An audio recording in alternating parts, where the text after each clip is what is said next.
एक बार एक वैज्ञानिक ने एक टिड्डे को पकड़ा और उसे अपनी आवाज पर छलांग लगाना सिखाया। वैज्ञानिक टिड्डे से कहता, कूदो। टिड्डा उसकी आवाज सुनते ही जोर से छलांग लगा देता। अब वो वैज्ञानिक था तो प्रयोग करना तो बनता ही था। उन्होंने टिड्डे की छलांग पर प्रयोग किया। वैज्ञानिक ने उसकी एक टांग तोड़ दी और फिर बोला, कूदो। अब टिड्डे की छलांग की दूरी कम हो गई। वैज्ञानिक ने उसकी दूसरी टांग तोड़ दी और फिर बोला, कूदो। टिड्डे की छलांग और कम हो गई। अब तोड़ी गई उसकी तीसरी टांग। छलांग की दूरी और कम हो गई। एक एक करके बेचारे टिड्डे की सारी टांगें तोड़ दी गई। अब आखिरी टांग टूटने पर जब उसे कहा गया कूदो, तो वो हिल भी नहीं पाया। अब वैज्ञानिक ने अपना निष्कर्ष अपनी डायरी में लिखा। जानते हो उसने क्या लिखा?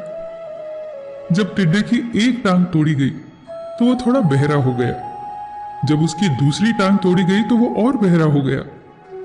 हर टांग टूटने के साथ वो और बहरा होता गया और सारी टांग टूटने के बाद वो बिल्कुल बहरा हो गया। जोर जोर से चिल्लाने का भी उस पर कोई असर नहीं हुआ।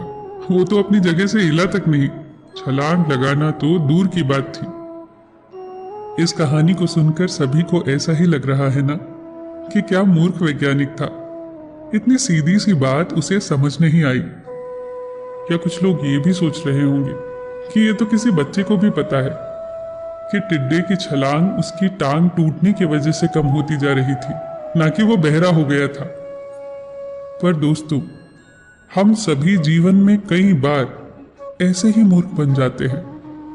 कई बार जीवन में दो घटनाएं एक साथ ऐसे घटती हैं कि उनका एक दूसरे से कोई संबंध होता ही नहीं, फिर भी ऐसा लगता है कि गहरा संबंध है। कभी कभी दिखता कुछ और है, हमें समझ कुछ और आता है और वास्तव में होता कुछ और है। इसीलिए अगर पछताना नहीं है तो जीवन में जल्दबाजी में कोई निर्णय न ले। हमेशा समझबूझ का इस्तेमाल करें, सावधानी बरतें, नतीजे सोच विचार कर ही निकालें। दोस्तों, आपको ये छोटी छोटी कहानियां और उनकी सीख कैसी लग रही है, हमें कमेंट सेक्शन में जरूर बताइएगा। आप अपने सुझाव भी लिखिए।